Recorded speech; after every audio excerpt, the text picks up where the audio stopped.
Hey everyone. Thanks for clicking. My name is Joshua. I'm 29, and about a year ago, I had to watch my own brothers-in-law get put in handcuffs for breaking into my property. Before I tell you how their sheer, unbelievable entitlement led to felony charges and shattered my family, do me a favor and let me know where you're watching from in the comments below. It's always amazing to see how far these stories travel. Alright, let's get into it. The phone call that changed everything came at 1:17 a.m. on a cold Friday night in November.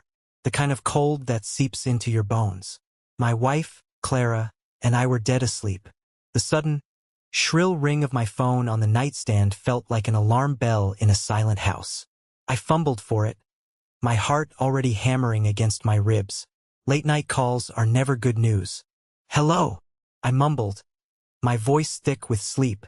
"Mr. Evans? This is Frank Miller." The name snapped me awake instantly.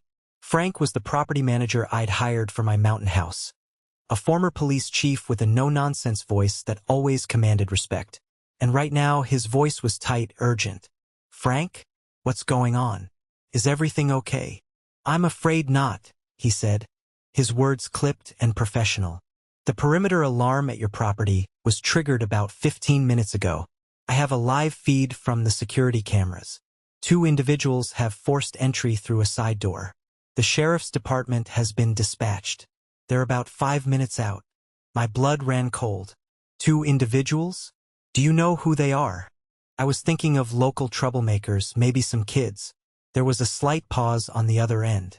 "Yes, sir. I do. Their faces are clear as day on the camera. I cross-referenced the photos you gave me of your family members, just in case." He took a breath. "It's your brothers-in-law, Mark and Tom." For a second, the world stopped. Couldn't breathe.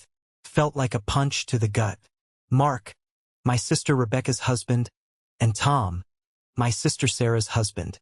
It didn't make sense. It was impossible. But Frank Miller wasn't the kind of man who made mistakes. Clara was sitting up now, her face pale in the faint glow of the streetlights outside our window. "Josh? What is it? What's wrong?" I couldn't form the words. I just held the phone out to her, my hand trembling slightly. I put Frank on speaker. "Frank, can you repeat that?" He did, calmly, factually. "They used bolt cutters on the gate chain, damaged the front door lock before prying open a window to get to the side door. The authorities are on their way. I suggest you and your wife head up here as well, but please drive safely." We hung up. The silence in the room was deafening. Clara just stared at me, her eyes wide with a mixture of shock and a terrible, sad understanding. She knew, just as I did, that this wasn't some random act. This was the nuclear explosion at the end of a long, ugly war I never wanted to fight. As we threw on clothes, my mind was racing, spiraling backwards. This nightmare, this 1 a.m. phone call, it wasn't the beginning. It was the end. The real beginning, the spark that lit the fuse, had happened 3 months earlier, under the hot summer sun, at a family barbecue that went so wrong it felt like a scene from a dark comedy. As I grabbed my car keys, my mind kept screaming one question over and over. How on earth did we get here? Let's rewind 3 months. It was a blistering hot Saturday in August, the kind of day where the air is thick and heavy. My parents, Richard and Eleanor, were hosting their annual summer barbecue. Honestly, I wanted to be anywhere else. These family get-togethers had become a chore, a minefield of passive-aggressive comments and thinly veiled jealousy, mostly from my 2 older sisters, Rebecca and Sarah. Clara felt it too. As we pulled up to my parents' suburban home, she put a hand on my arm. "Ready for this?" she asked, her voice gentle. I forced a smile. "As I'll ever be. Let's just try to survive until the sun goes down." My sisters were stay-at-home moms, married to men, Mark and Tom, who seemed to be in a perpetual state of complaining about their jobs and their finances. I, on the other hand, had done well for myself. I'm a software engineer, and a project I'd led a few years back had resulted in a significant success for my company and a life-changing bonus for me. I didn't flaunt it. Clara and I lived comfortably but modestly. But my success seemed to be a constant source of irritation for my sisters. To them, my comfortable life was an insult to their struggles. We walked into the backyard and the scene was exactly as I'd pictured. My dad, Richard, was manning the grill, a faint, strained smile on his face. My mom, Eleanor, was fluttering around, trying to keep the peace before a war even broke out. And my sisters were huddled together by the patio table, nursing glasses of white wine, while their husbands, Mark and Tom, were already a few beers deep, laughing obnoxiously loud. Their kids, 5 of them in total, ranging from 7 to 11, were running wild, a shrieking tornado of unchecked energy. "Joshua, Clara, you made it!" My mom chirped, her voice a little too bright. She hugged us both. "Wouldn't miss it," I lied. Rebecca, the oldest and the certified golden child of the family, gave us a look up and down. "Oh, look, the power couple has arrived," she said, her tone dripping with sarcasm. "Nice shirt, Josh. Must have cost a fortune." It was a simple polo shirt, but with Rebecca, everything was a comment on money. "It was on sale, Rebecca," Clara said smoothly, refusing to take the bait. The afternoon crawled by. I tried to make small talk with my dad about the weather. I helped my mom bring out the potato salad, but I could feel the tension simmering just beneath the surface. Mark and Tom kept making loud jokes about my cushy office job while they had to do real work. Sarah chimed in, complaining about how they couldn't afford a real vacation this year, while staring pointedly at me. The whole time, their kids were a menace. They were throwing water balloons, nearly hitting my elderly aunt. They were chasing my parents' small dog, making it yelp in fear. And my sisters did nothing. They just sat there, sipping their wine, occasionally yelling a half-hearted, "Hey, cut it out," without even looking up. It was their parenting philosophy. Ignore the problem until it goes away or someone else deals with it. Clara and I exchanged a look. It was the same look we always shared at these events. A silent countdown. How much longer do we have to stay? I didn't know it then, but we were about to hit the point of no return. The afternoon was about to go from uncomfortably tense to downright catastrophic. And it was all going to happen by the deep end of my parents' swimming pool. The flashpoint, as it so often did, involved the kids. A friend of my parents, a sweet older woman named Linda, was sitting by the edge of the pool, just dipping her feet in the water to cool off. I saw my 3 oldest nephews, Rebecca's 2 boys and Sarah's oldest, sneaking up behind her. I knew that look in their eyes. It was pure mischief with no thought for the consequences. "Boys, don't even think about it," I said, my voice low but firm. They just giggled and, in a coordinated shove, pushed Linda into the pool. She went in with a huge splash, screaming in shock. She was fully dressed. Her purse, which had been on her lap, went in with her, her phone and glasses sinking to the bottom. My dad rushed over to help her out of the water, sputtering and terrified. My mom ran for towels. And what did my sisters do? Rebecca laughed. "Oh my God, boys! You are little devils," she said, as if they just performed a clever trick. I was furious. "Rebecca, that's not funny. She could have been hurt." "Oh, relax, Joshua," she scoffed. "It's just a little water. Linda's fine." But her boys weren't done. High on their victory, they now turned their attention to me. They came charging, all 3 of them, aiming to push me in next. I sidestepped them easily. It was almost comical. Their momentum carried them forward, and with a series of surprised yelps, all 3 of them tumbled into the deep end of the pool. Suddenly, the laughter stopped. 2 of them, Sarah's son and Rebecca's youngest, came up sputtering, flailing their arms wildly, their faces masks of pure panic. They couldn't swim. "Help! I can't swim!" one of them choked out, swallowing water. Now, let me be clear. I'm a strong swimmer. I could have been in that water in 2 seconds. But I was wearing my work phone, my wallet was in my pocket, and more importantly, their parents were standing right there, not 5 feet away. This was their responsibility, not mine. I stood my ground, my arms crossed. Their fathers, Mark and Tom, finally jolted into action, kicking off their sandals and jumping in. They grabbed the spluttering kids and dragged them to the side. The 3rd boy, who could swim, just paddled to the steps, looking embarrassed. The moment they were out, the entire family's rage turned on me. Not on the kids who had started it. Not on the parents who weren't watching them. On me. "What the hell is wrong with you, Joshua?" Rebecca screamed, her face contorted with fury as she hugged her soaking, crying son. "You just stood there. He could have drowned. My son's phone was in his pocket. It's ruined." Sarah shrieked, checking her own son over. "You knocked them in. I saw you." It was so absurd, so completely detached from reality, that I almost laughed. "I didn't touch them. They tried to push me in and fell. And you were standing right here. Why didn't you jump in?" Tom, Sarah's husband, hauled himself out of the pool, dripping and furious. He pointed a trembling finger at me. "This is your fault. You're going to pay for his phone." Mark was even angrier. He stumbled as he tried to climb out, slipped on the wet concrete, and went down hard, scraping his face and knee. He came up with a bloody lip, which only seemed to fuel his rage. He started screaming obscenities at me, blaming me for his fall, for the kids falling in, for everything. That was it.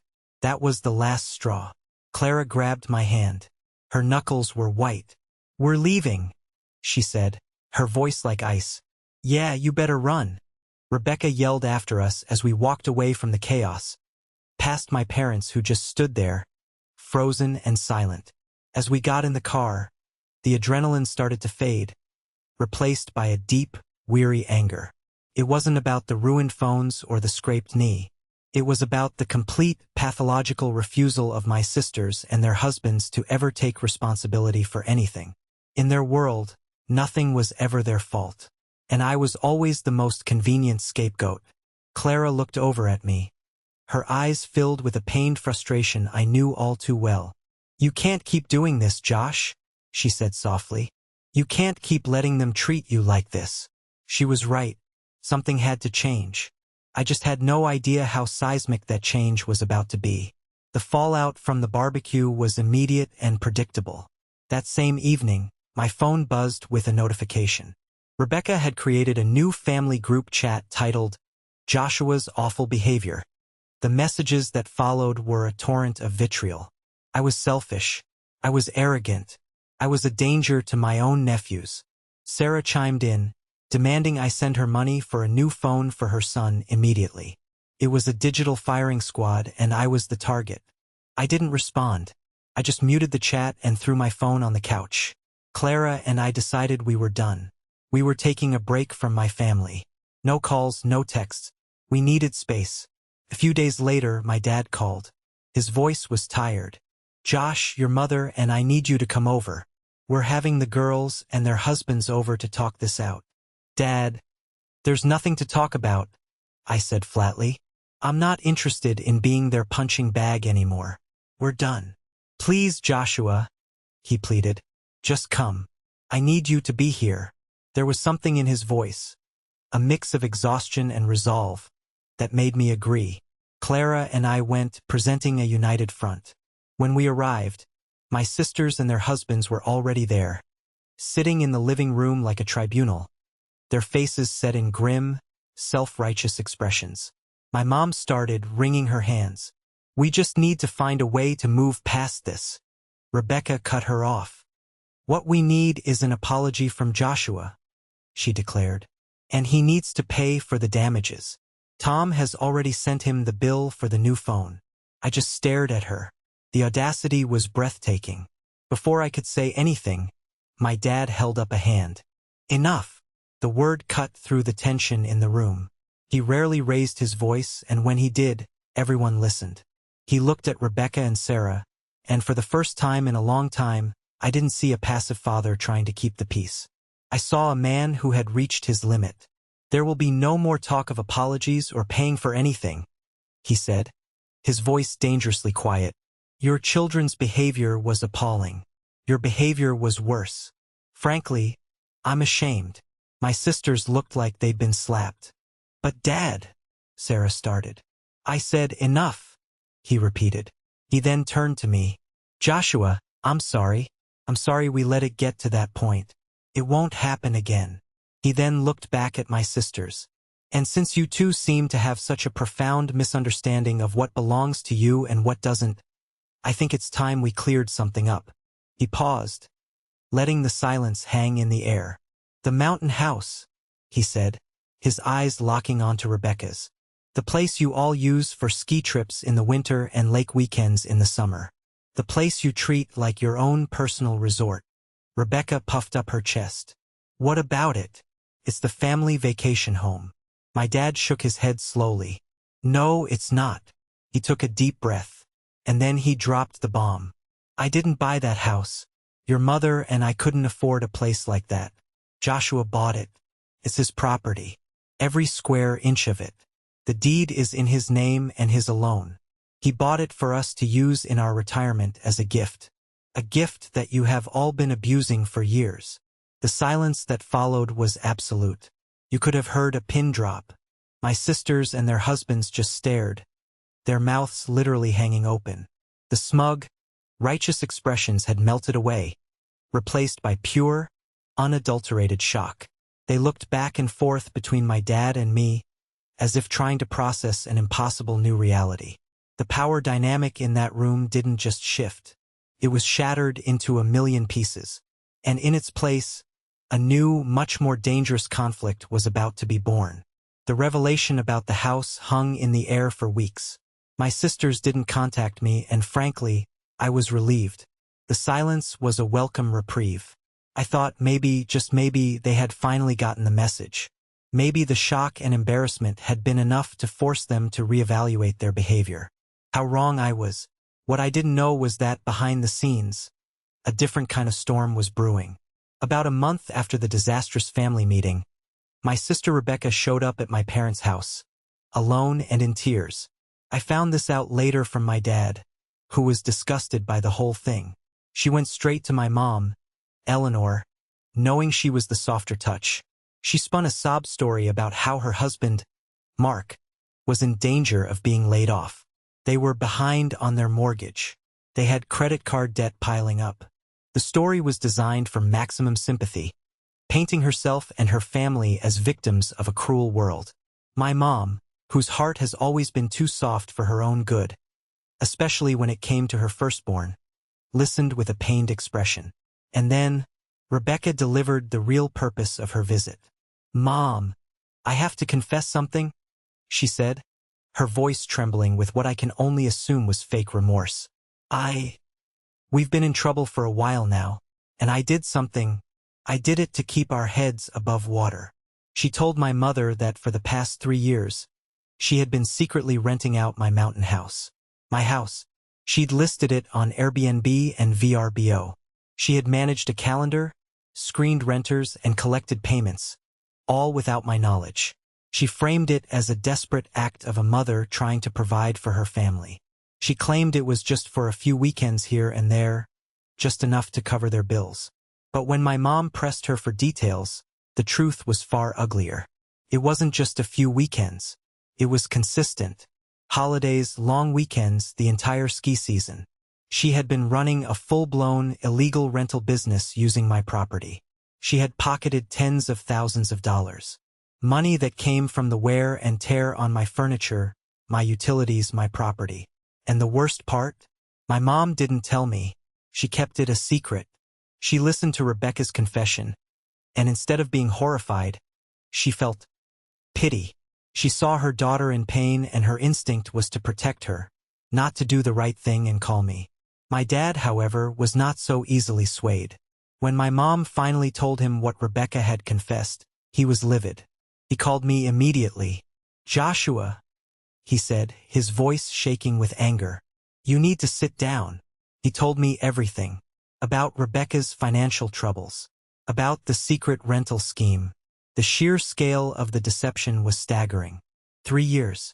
For 3 years, she had been profiting off my generosity, violating my trust in the most profound way imaginable. The feeling that washed over me wasn't just anger. It was a cold, hard sense of betrayal that cut deeper than anything I had ever felt. It wasn't just my sister. It was the realization that my own mother had known, and had chosen to side with her. I felt a profound sense of loneliness in that moment. It was Clara and me against them. The lines had been drawn, and just as I was processing this, my doorbell rang. I looked through the peephole. It was Rebecca and Sarah, standing on my front porch, their faces a mixture of desperation and defiance. They weren't here to apologize. They were here to make demands. The war had just come to my front door. I opened the door, and the sight of them standing there on my property, after what I had just learned, sent a surge of ice-cold fury through my veins. Clara came and stood beside me, her presence a silent pillar of support. "What do you want?" I asked. There was no warmth in my voice. Rebecca, ever the drama queen, tried to force a tearful expression. "Josh, we need to talk. We're family." "Family doesn't steal from each other for 3 years, Rebecca." I shot back. Her face hardened. The victim act evaporated, replaced by the raw entitlement that was always lurking just beneath the surface. "I didn't steal anything. I was being resourceful. I was taking care of my family. Something you wouldn't understand since you don't have kids." It was a low blow, and it was classic Rebecca. When cornered, attack. "We're in trouble, Josh," Sarah chimed in, her voice pleading. "Mark might lose his job. We need the income from the rental." I just stared at her, dumbfounded. "The income? It's not your income. It's my house. Are you hearing yourselves right now? It's just sitting there empty most of the time," Rebecca snapped. "It's a wasted asset. We were just making it productive. You have so much, Josh. Your big salary, your fancy life. Why can't you share a little? Why do you have to be so selfish?" The hypocrisy was so thick I could barely breathe. She had stolen thousands of dollars from me, and she was calling me selfish. "This conversation is over," I said, moving to close the door. Rebecca put her hand out to stop it. Her eyes were wild. "No, you don't understand. It's not just about the rental income anymore. Mark and we were counting on that money for the kids' college fund. You can't just cut that off. You owe them that." That was the moment something inside me broke. The sheer, astronomical gall of that statement. That I, the person she had stolen from, now owed her children a college education. Clara stepped forward. "Rebecca, you need to leave. Now." "No," she shrieked. "He owes us. He owes this family. Dad told us you bought that house for them, for their retirement. It's practically an inheritance. They're just getting a little early. We have a right to it. Get off my property," I said, my voice dangerously low. "You are not welcome here. You will not use my house, you will not rent my house, and you will not step foot on that mountain ever again. Is that clear?" Sarah started to cry. "But what are we supposed to do?" "That," I said, looking her straight in the eye, "is not my problem. It's time you and your sister, and your useless husbands, learn to stand on your own 2 feet. I slammed the door in their faces. I could hear Rebecca screaming on the other side, calling me every name in the book. I leaned my forehead against the cool wood of the door, my heart pounding. Clara put her arms around me. "I'm so sorry, Josh," she whispered. I shook my head. "Don't be." This just made things very, very clear. The lines weren't just drawn anymore. They were carved in stone. My sisters had declared war, and I realized, with a grim certainty, that I had no choice but to fight back. This was no longer just about a house. It was about my life, my peace of mind, and my future, and I was going to protect it no matter what it took. The confrontation on my doorstep was a declaration. My sisters weren't going to back down. They genuinely believed they were entitled to my property, and they were willing to tear the family apart to get it. That night, Clara and I sat down and made a plan. The time for being the nice, accommodating younger brother was over. It was time to protect my assets. The very next morning, I made a phone call. I'd been researching property management companies, specifically those that specialized in security. I found one run by a man named Frank Miller. The website said he was a retired police chief, and his company had stellar reviews. That was the man I needed. I met him for coffee that afternoon. Frank was in his late 50s with a calm, commanding presence. He listened intently as I explained the situation, the family drama, the unauthorized rentals, the threats. I left out the most dramatic parts, framing it as a simple issue of needing to secure a property from unauthorized family use. He didn't pry. He just nodded, his expression professional. "I've seen situations like this before," he said, his voice a gravelly baritone. "Family can be the trickiest. You need clear, undeniable boundaries. Physical ones." I hired him on the spot. I gave him a clear mandate. Lock the place down. Make it impenetrable. Frank didn't waste any time. The next day, he drove up to the mountain house. He had the locks on all the doors and windows changed. He installed a state-of-the-art security system, complete with cameras covering every angle of the exterior and all points of entry. He gave me an app on my phone that allowed me to view the live feeds anytime I wanted. The final and most important step was the main gate. The property was accessed by a long gravel driveway with a heavy iron gate at the entrance. My sisters and their husbands all had the code to the electronic lock. Frank had a heavy-duty chain and a massive industrial-grade padlock installed. The gate was now sealed shut. The only way in was with a key, and only Frank and I had one. Watching the email updates come in from Frank, complete with pictures of the new locks and the chained gate, gave me a feeling of profound relief. It was a weight off my shoulders. I had built a fortress. Of course, it didn't take long for the inmates to realize they'd been locked out of the asylum. A few days later, my sister Sarah called me, her voice hysterical. "We can't get in. The gate code doesn't work." "What did you do?" "I secured my property, Sarah," I said calmly. "It's no longer available for your use." "You can't do that. We had a weekend planned," she cried. "Then you'd better cancel it," I said, and hung up. I knew this was far from over. I was simply reinforcing my position. But I had underestimated how desperate and how stupid my brothers-in-law were about to become. The physical boundaries had been set. Now they were about to cross a line that would take this family feud into the realm of criminal law. The fortress was built. The siege was about to begin. The new locks and chained gate sent a clear message, but it was one my sisters and their husbands refused to accept. The pushback came not from my sisters this time, but directly from their husbands. And it was ugly. The call came to my office line. I was in the middle of a meeting, and I saw the name Mark flash on my phone's caller ID. I don't know why I answered it. Maybe I felt I needed to face it head-on. I excused myself and stepped into the hallway. "What do you want, Mark?" I said, keeping my voice low. "You son of a bitch," he snarled. There was no preamble. "You think you can lock us out of our own family's place? It's not your family's place, Mark. It's my place. We've been over this. I don't give a damn whose name is on some piece of paper," he slurred. I could tell he'd been drinking. "Rebecca is devastated. You're tearing this family apart over a stupid house.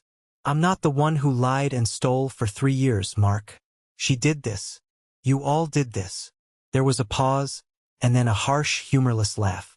"You know, we were doing you a favor, keeping an eye on the place, making sure it didn't fall apart. And we made some good money doing it. Money we need." I couldn't believe he was admitting it so brazenly. It was a stunning combination of arrogance and stupidity. On instinct, I swiped my phone and hit the record button. "So you're admitting you were renting out my house without my permission?" I asked, keeping my voice steady. "Damn right I am," he bellowed. "And you're going to give us the new key and the alarm code, or I swear to God, Josh, I will drive up there myself and I will tear that gate right off its hinges. You hear me? Is that a threat, Mark?" "It's a promise," he spat. "You've gone too far. You're hurting the kids. You're hurting your sisters. You need to stop this selfish bullshit and be a part of this family." "Being part of this family seems to mean letting you all walk all over me," I said. "That's not happening anymore. I have a record of this conversation, Mark. If you or anyone else shows up at my property, I'll consider it trespassing, and I will call the police. Stay away from my house." I hung up. My hand was shaking, not from fear, but from pure, unadulterated rage. He had threatened me. He had admitted to the crime on a recorded line. The sheer idiocy was matched only by his aggression. I immediately saved the recording and emailed a copy to myself and to Clara. Then I called Frank, my property manager. "Frank, it's Joshua Evans." I quickly recounted the conversation with Mark, including the threat to tear down the gate. Frank was silent for a moment. When he spoke, his voice was grim. "Thank you for letting me know. I'll make a note of it and inform the local sheriff's department to be on the lookout for their vehicles. People like that, they're all talk. Until they're not. Let's hope he's just blowing off steam." But as I stood there in the quiet hallway of my office building, a cold knot formed in the pit of my stomach. I didn't think he was just blowing off steam. I had a terrible feeling that Mark had just told me exactly what he was going to do. The weeks leading up to Thanksgiving were shrouded in a tense, suffocating silence. It was the first time in my life I wouldn't be at my parents' house for the holiday. Clara and I had decided to host a small dinner for a few friends instead. The thought of sitting at a table with my sisters, pretending everything was fine, was unbearable. My mom called me a few days before, her voice strained. "Joshua, are you sure you won't come? It's Thanksgiving. It won't be the same without you." "I can't, Mom," I said, a familiar ache in my chest. "You know why I can't. Your sisters miss you," she said softly. "Do they miss me, or do they miss my house?" The question was blunt, and it hung in the air between us.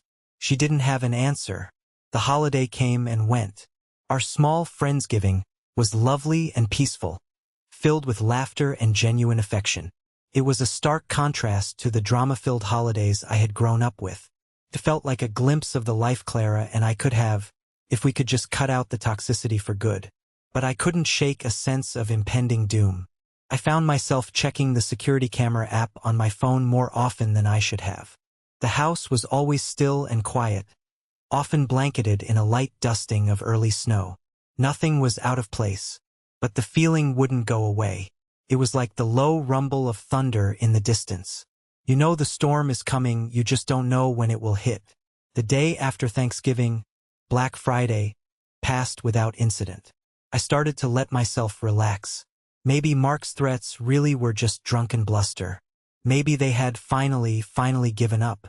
That night, as Clara and I were getting ready for bed, I had one last look at the camera feed. The iron gate stood resolute at the end of the driveway. The porch light cast a calm, steady glow on the front door. Everything was quiet. Everything was secure. I turned off my phone and went to sleep, completely unaware that just a few hours later, that peace would be shattered, and my family would cross a line from which there was no return. The storm was no longer in the distance. It was about to make landfall. The 1:17 a.m. phone call from Frank Miller felt like a continuation of a nightmare I'd been having for months. As Clara and I raced up the winding mountain roads, the flashing red and blue lights became visible long before we reached the property. They pulsed in the darkness, painting the tall pine trees in ghostly strobes of color. My heart was a cold, heavy stone in my chest. I pulled the car to a stop behind a sheriff's deputy who was blocking the road. He recognized me from the description Frank had given and waved us through. I drove the rest of the way up the long driveway, and what I saw will be burned into my memory forever. The heavy iron gate I had paid to have secured was hanging crookedly on one hinge, like a broken jaw. The thick chain I had seen in Frank's photos was snapped, the links lying in the gravel like a dead snake. 2 sheriff's cruisers were parked in front of my house, their headlights illuminating the front porch in a harsh, unforgiving glare. And in the center of that glare were my 2 brothers-in-law, Mark and Tom, in handcuffs. They were leaning against the side of one of the cruisers, their heads down. Mark had a fresh scratch on his cheek, and Tom's shirt was torn. They looked pathetic. Drunken, stupid, and pathetic. Frank was there, talking to a deputy who seemed to be in charge. He saw us and walked over, his face grim. "They did exactly what they said they were going to do," Frank said, his voice low. "Used a pair of industrial bolt cutters on the chain. Looks like they tried to pry the front door open with a crowbar. And when that didn't work, they smashed a small window on the side of the house to get to the latch on the utility door." He pointed to the front door. I could see the deep gouges in the wood around the lock, splintered and ugly. "The alarm went off the second the window broke," Frank continued. I had them on live video feed. I was on the phone with the 911 dispatcher, giving them a play-by-play. They were inside for less than 3 minutes before the first deputy arrived. They didn't even try to run. I think they were too drunk and too stupid to realize how much trouble they were in.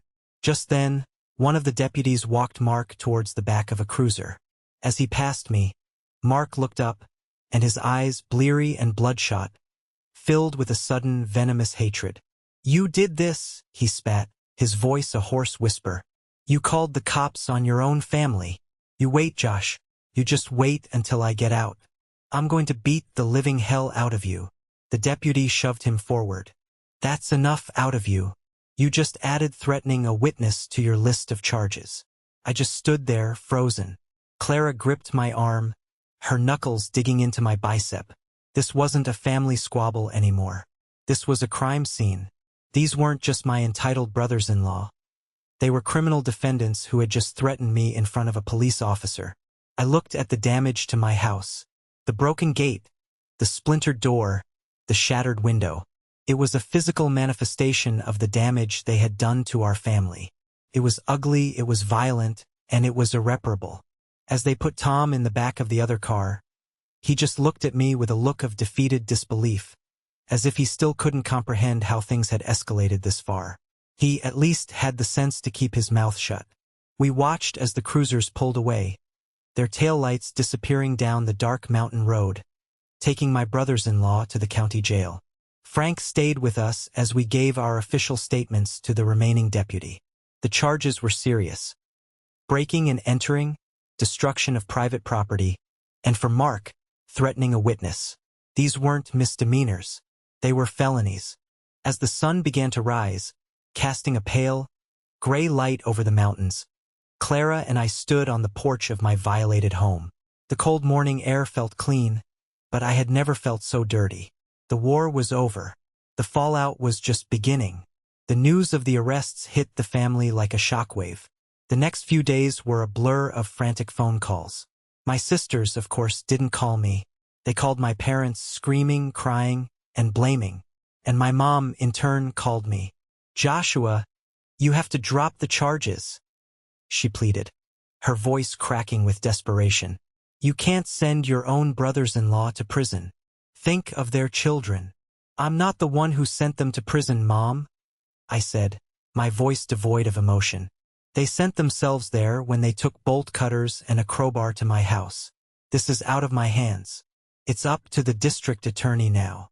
But if you tell them you don't want to press charges, it doesn't matter." I cut her off. "The state is pressing charges. This is a felony case. And no, I will not help them. They are not victims here." I hired a lawyer the next day, a man named Mr. Harrison, who specialized in property and criminal victim cases. I needed professional guidance. I needed someone in my corner who wasn't emotionally compromised. The bail for Mark and Tom was set high, and my sisters didn't have the money. Their husbands, the supposed breadwinners, sat in jail for 3 days before they managed to scrape together enough for a bail bondsman. A week after their release, my father called. "We're having a family meeting," he said. "It wasn't a request. Everyone will be here. Mr. Harrison said it was a good idea for you to come. Be here Sunday at noon." Clara and I walked into my parents' living room that Sunday, and the atmosphere was thick with hostility. My sisters sat on one couch, their faces tear-streaked and puffy. Their husbands sat beside them, looking sullen and angry, refusing to make eye contact. My parents sat in their armchairs, looking 100 years old. Rebecca spoke first, her voice shaking with rage. "I hope you're happy, Joshua. You've ruined our lives. Mark could lose his job. Our children are terrified. All because you couldn't share." I didn't say a word. I just looked at Mr. Harrison, who gave me a slight nod. This was the moment, the final confrontation.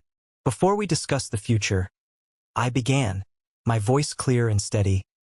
"I think it's time we all get on the same page about the past."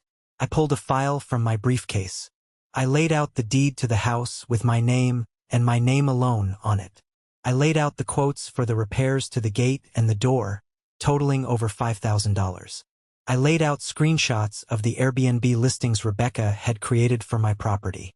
And then I played the audio recording of Mark's threatening phone call. The sound of his drunken, belligerent voice filled the silent room. "I will drive up there myself and I will tear that gate right off its hinges." Mark's face went from sullen to ghostly white. Rebecca stared at the phone as if it were a snake. "So let's be very clear," I said, turning off the recording. "This is not about sharing. This is about years of theft, disrespect, and entitlement, which escalated to a criminal break-in and a direct threat of violence. You are not the victims here. You are the perpetrators." Rebecca started sobbing. "But we were desperate. You have so much. That house. It was a thank you for all your success, right? A little perk from your job." I looked her dead in the eye. It was time for the final truth. The one I had held back for years because I knew it would hurt. "You really want to know where the money for that house came from, Rebecca?" I asked softly. She looked up, confused. "It came from the bonus I received for the successful launch of Project Nightingale. You remember that project, don't you? The one I spent 2 years of my life on. The one you called my stupid little computer game. The one you all made fun of at every family dinner, telling me to get a real job. You said I was wasting my life." I let that sink in. I looked around the room, at their stunned, silent faces. "You have been living off of and trying to steal the direct proceeds of the very success you mocked. You didn't believe in me. You ridiculed my work. And yet, the second that work paid off, you felt entitled to the fruits of it. The hypocrisy is staggering. Absolute, crushing silence. The truth had finally landed, and it was devastating. There were no more arguments, no more defenses. I had taken away their last shred of justification. They weren't just thieves and vandals. They were hypocrites of the highest order. And in that moment, they knew it. The aftermath of my revelation was like a vacuum. All the air, all the fight had been sucked out of the room. My sisters and their husbands just sat there, utterly defeated. The truth had been a weapon, and it had hit its mark perfectly. But the final, most painful blow was yet to come. And it came from the one person I thought deep down was just caught in the middle. My mother. As Rebecca sat there, sobbing quietly, my mom, Eleanor, started to cry too. But her tears weren't for her disgraced daughters. They were tears of guilt. She looked at me, her face a mess of shame and regret. "Joshua, I'm so sorry," she whispered, her voice barely audible. My dad looked at her, his expression hardening. "Eleanor, don't." "No, Richard," she said, shaking her head. "He deserves to know. They all deserve to know the whole truth." She took a ragged breath. "I knew," she said, looking directly at me. "I knew Rebecca was renting the house out. She didn't tell me 3 months ago. She told me over a year ago." The blood drained from my face. Clara reached over and squeezed my hand, her grip like a vice. My mom continued, the words tumbling out in a rush of confession. "She told me they were in trouble. She swore it was just for a little while. And she offered me a little of the money, just a few $100s a month. She said it was for helping with the grandkids, for keeping quiet. And I took it. I felt the floor drop out from under me. I stared at my own mother, and the woman looking back at me was a stranger. She hadn't just been a passive bystander. She had been a paid accomplice. She had accepted money, hush money, that was stolen from her own son. "Eleanor, how could you?" my dad whispered, his voice filled with a pain so deep it was terrifying. He looked utterly betrayed. "I just wanted to help her," my mom cried. "She's my daughter. I didn't want to see her struggle." "And what about me?" I asked, my voice dangerously quiet. "Am I not your son?" She couldn't answer. She just buried her face in her hands and sobbed. That was the real moment the family broke. It wasn't the break-in. It wasn't the arrests. It was this quiet, devastating confession. The knowledge that my own mother's loyalty had been for sale, and my sister had bought it on the cheap. The favoritism I had felt my whole life wasn't just in my head. It was real, and it had a price tag. Mr. Harrison, my lawyer, cleared his throat, bringing us back to the grim reality of the situation. "Perhaps," he said gently, "we should discuss the terms of the legal agreement." The room was cold. The illusion of family had been shattered, replaced by the harsh, transactional language of the law. There was no going back from this. With the emotional wreckage of my mother's confession laid bare, Mr. Harrison took control of the room. The tone shifted from family drama to legal negotiation. He laid out the terms of the deal I was offering. It was simple and it was non-negotiable. "First," he began, his voice calm and authoritative, "my client will not be seeking civil damages beyond the cost of repairs, which is $5,280. A certified check for that amount will be delivered to my office within 1 week." He paused, looking at Mark and Tom. "Second, you will both write a formal letter of apology to Mr. and Mrs. Evans." He then slid a document across the coffee table. "Third, and most importantly, you will all sign this legally binding agreement. It is, in essence, a restraining order. You will agree to have no contact, direct or indirect, with my client or his wife. No phone calls, no emails, no showing up at their home or workplace. Any violation of this agreement will be reported to the police immediately." Rebecca's head snapped up. "No contact? Forever? He can't do that." "He can, and he is," Mr. Harrison said flatly. "This is the price of his cooperation with the district attorney's office." He explained the final piece. "If they signed the agreement, paid for the damages, and wrote the apologies, I would speak to the prosecutor. I would explain that while the crime was serious, my primary concern was my family's future safety and peace. I would support a plea bargain that would reduce the felony charges to a misdemeanor trespassing charge, likely resulting in probation and a hefty fine, but no jail time. If you refuse to sign," Mr. Harrison concluded, "then my client will fully cooperate with the prosecution. We will provide the recording of the threat, the evidence of the multi-year rental scheme, and I will personally recommend the prosecutor seek the maximum possible sentence for the felony charges." It was an ultimatum. Their freedom in exchange for my freedom from them. They looked at each other. They knew they had no choice. Their bluff had been called, their crimes exposed. They were cornered. Through her tears, Sarah nodded. Tom, looking utterly broken, nodded as well. Rebecca looked at Mark, who stared at the floor, his jaw tight, before giving a jerky, resentful nod. They signed the papers. A week later, a check arrived at my lawyer's office. 2 stilted, poorly written apology letters came in the mail. We upheld our end of the bargain. At the hearing, the plea deal was accepted.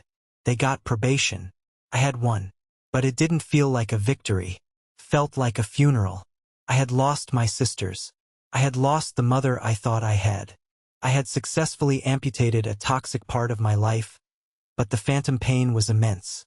The boundary was set, clear and legally binding. Now all that was left was to see if I could ever heal. The first few months after the agreement was signed were strange. The silence from my sisters was both a blessing and a constant, humming reminder of the chasm that had opened up between us. There were no angry texts, no dramatic voicemails, just nothing. It was the peace I had craved for so long, but it was a peace born of conflict, and it took some getting used to. My relationship with my parents was fractured, perhaps irreparably. My dad and I started to build something new. We'd meet for breakfast once a week, just the 2 of us. We talked about sports, about work, about anything other than the family. It was his way of showing support, of choosing a side without saying the words.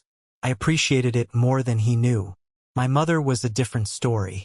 Our conversations were stiff and awkward. She never brought up what happened, and neither did I. Her betrayal hung between us, a thick, suffocating curtain. I loved her, but I didn't know if I could ever trust her again. Clara was my rock through it all. She helped me navigate the grief, the anger, and the slow, painful process of acceptance. With the toxicity gone, our lives became calmer, happier. We started to dream about our own future, a future that wasn't dictated by the next family crisis. About 6 months after the incident, I made a decision. The mountain house was tainted. Every time I thought about it, I didn't see the beautiful views or the cozy fireplace. I saw a broken gate, a splintered door, and the faces of my brothers-in-law in handcuffs. The joy was gone, so I sold it. The market was good and it sold quickly. The financial windfall was significant. Clara and I took that money, the money that had been the source of so much pain, and we turned it into something beautiful.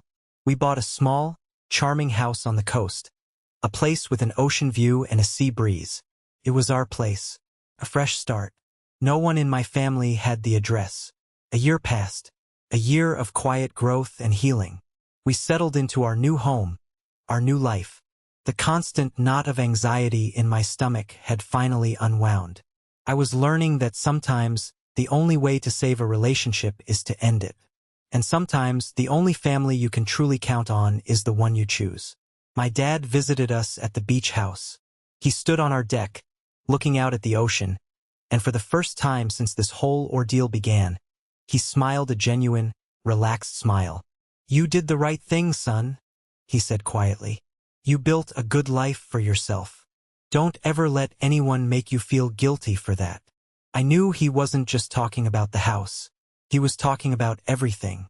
And in that moment, I felt a sense of peace that I thought I had lost forever. The storm had passed. The sun was finally coming out. Just when I thought the story had finally reached its end, a final, unexpected chapter unfolded. It was a Tuesday evening, almost exactly a year to the day of the break-in. Clara and I were making dinner, and my phone buzzed with a text from an unknown number. Normally, I would ignore it, but something made me look. The message read, "Joshua, it's Tom, Sarah's husband. I know I have no right to contact you, and if you block this number, I understand.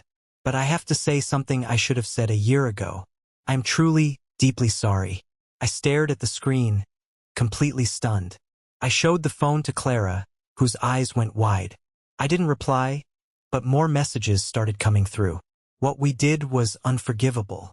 It was stupid and criminal and wrong. There's no excuse. I've spent the last year on probation in therapy and trying to figure out how I became the kind of man who would do something like that. I'm not writing to ask for your forgiveness. I don't deserve it. I'm writing because there's something you need to know. Something that might explain but not excuse how things got so crazy. My curiosity got the better of me. I typed a single word back. "What?"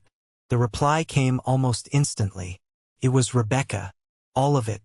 For years, she's been playing a game nonstop. She wasn't just entitled. She was manipulative on a level I didn't understand until it was too late. She was constantly in Sarah's ear, in my ear, in your mom's ear, twisting things. She would tell us stories. How you'd bragged about your promotion at work. How you'd made fun of our old car. How you thought you were better than all of us. Little lies, little poison darts, day after day, year after year. She made you out to be the villain long before the house was even an issue. She pitted everyone against you. She told your mom that you were planning to sell the house and not give them a dime, which is what made your mom so scared and willing to go along with the rental scheme. She told Sarah that you'd called her kids brats after the pool party. Lie after lie. The rental thing was her idea. The confrontation at your house was her idea. Even the break-in. It was her egging Mark on, telling him you were laughing at them, that you wouldn't dare call the cops on family. She convinced him it was the only way to show you who was boss. I'm not trying to shift blame. I'm a grown man. I made my own choices. But I was a fool and I was played by a master. Sarah and I are in marriage counseling. We might not make it. Mark and Rebecca are getting a divorce. The financial pressure and the legal trouble broke them. She's fighting him for custody of the kids right now. I just thought you should know. The monster in your story wasn't just entitlement. It had a name, and it was Rebecca. I read the messages out loud to Clara. We just stood there in our kitchen, the setting sun painting the room in orange and gold. It all made a sickening kind of sense. The sheer venom, the coordinated attacks, the way my mother had so easily turned against me. It hadn't been a spontaneous combustion of jealousy. It had been a carefully orchestrated campaign of psychological warfare, waged by my own sister. I never replied to Tom's last message. There was nothing left to say. The story was finally, truly over. I finally had the last piece of the puzzle. It didn't change what happened, but it reframed it. It gave me a strange, sad sense of closure. My golden child sister hadn't just been entitled. She had been a saboteur, and she had succeeded in burning her own life and our family to the ground. So that's the story. That's how a family barbecue ended with felony charges, a restraining order, and a family torn apart forever. It's been another year since I got that last text from Tom. Life is quiet now. It's peaceful. Clara and I have our home by the sea. My dad visits often. I'm civil with my mom, but the warmth, the trust, that's a wound that may never fully heal. I have no contact with my sisters, and I have no desire to change that. I think about it all sometimes, usually when I'm looking out at the ocean. I think about how easily things can be broken, how trust, once shattered, is almost impossible to piece back together. I learned a hard lesson. Your family is supposed to be your safe harbor, but sometimes it's the storm, and sailing away, as painful as it is the only way to survive. Setting that final boundary, the one backed by the force of law, was the hardest and best thing I ever did. It cost me my family, but it gave me my life back. It gave me my peace. And I've come to learn that peace of mind is a currency more valuable than any house, any inheritance, or any misguided sense of familial obligation. It's priceless, and I will never let anyone take it from me again. Thank you for listening to my story. I hope it resonated with you in some way. Have you ever had to make a difficult choice to protect your own peace? Share your story in the comments below. And if you've made it this far, please don't forget to hit that like button and subscribe so you don't miss what I have to share next. Your support truly means the world.